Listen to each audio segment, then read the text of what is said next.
Just an introduction, part two of my speed development training for sprinters, track and field sprinters specifically. I'm going to be providing you a few tips and ideas you can share or do for yourself. Um, Hopefully, get some insight into it. And it's just my way of giving you some information for educational purposes. So, hope you'll enjoy it and just check it out. Welcome back, everyone. This is my second phase or part two of track and field tips and training you can do as a sprinter in the 100 to 200 meter or 400 meter if you're a 400 meter runner.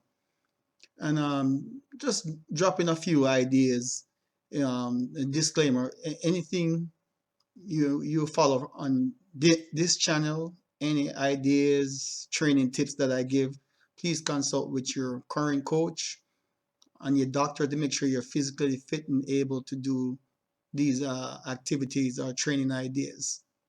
All right. So I'm not your coach, so get with your coach. So anyway, for you guys that are 100 to 200 meter, 400 meter runners, you always want to have at least 2 speed days where you work on a variety of different things, your technique, drive phase, acceleration, and so forth. Um, Definitely when you're in the season, it's like March now, so you're kind of ramping it up a little bit, trying to gear up for weekend competition as we're finishing up indoors and getting ready for outdoors. But these are some of the ideas I have. Okay, speed days.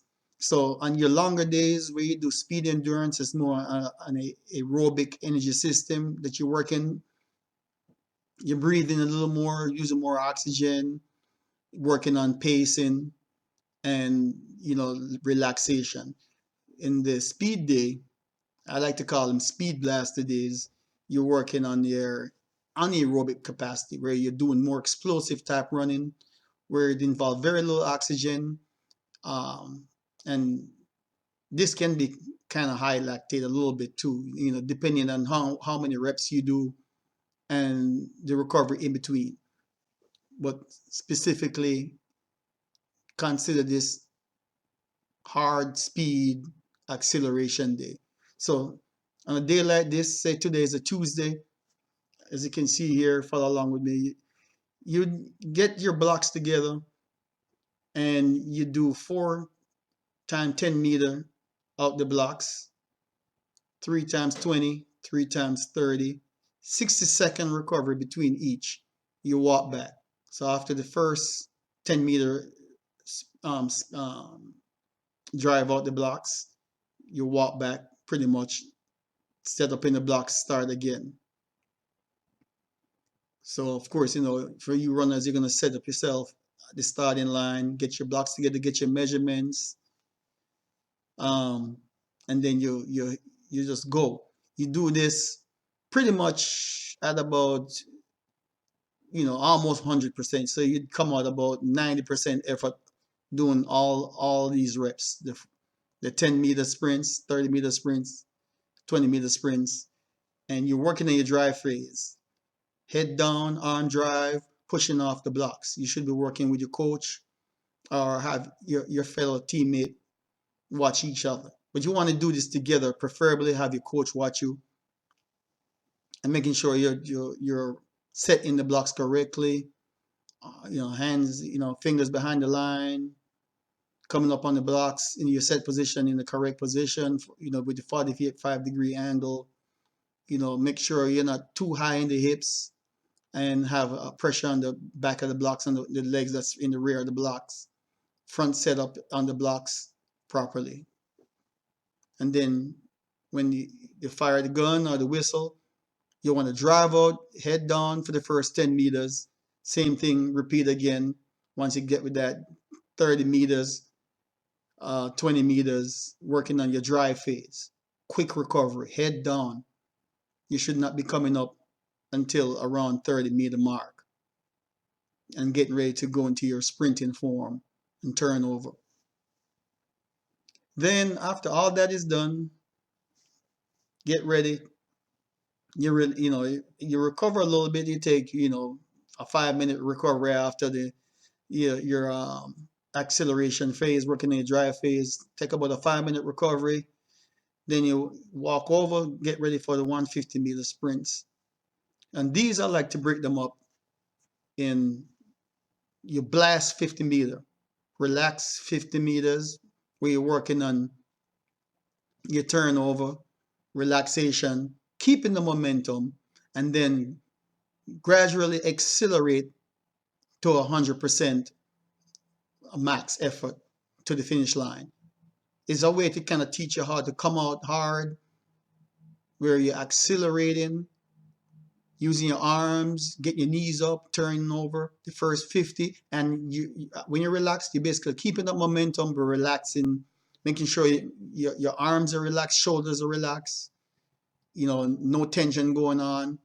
And then keep your form and then work on accelerating that last 50 meters, breathing in and out as you go.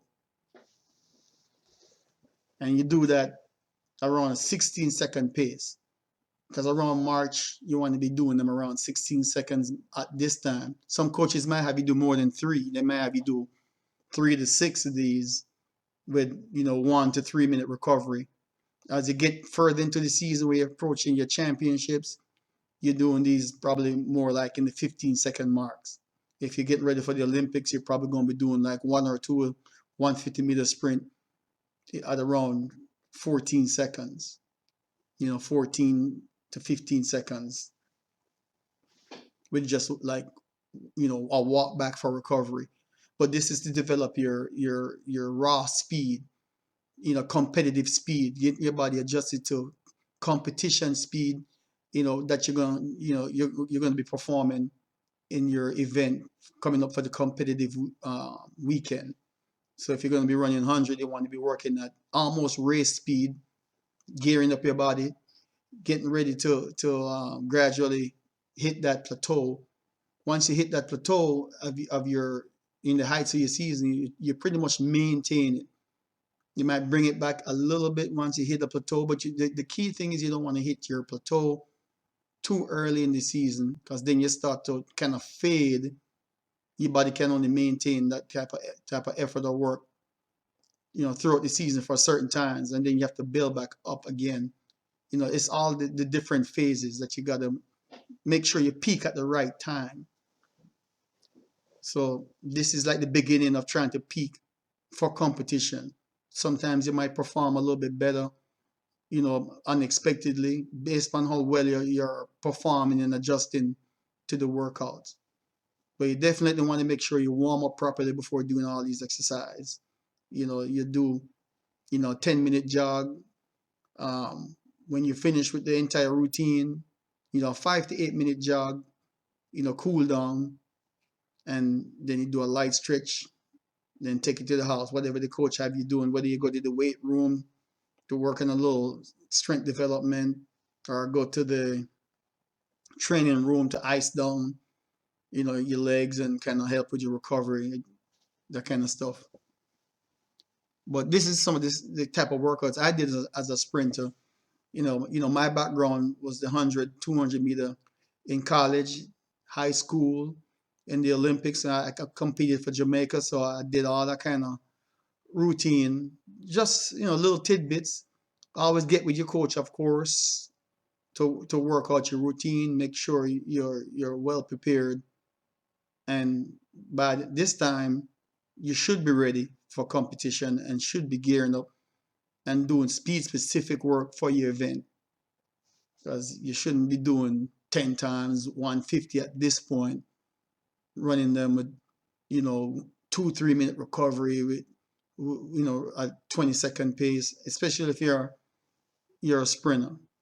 And that goes for the male and females. You want to be gearing up and adjusting at the different phase of the season to make sure you can hit your peak and then maintain your peak throughout the rest of the season, whether it's in May or in the summer when you're gearing up for any type of international competition outside of your college or high school, or if you're a professional athlete. That's it so far. My little tips I wanted to give you all. Hopefully this helped. You can tweak it. Again, share it with your coach. Um, Always make sure you consult with your coach and doctors. Make sure you're able to do these workouts and do them safely, and don't force yourself to do anything that you're not ready for up until this point. It's a gradual progress. All right. With that said, I'll see you next time.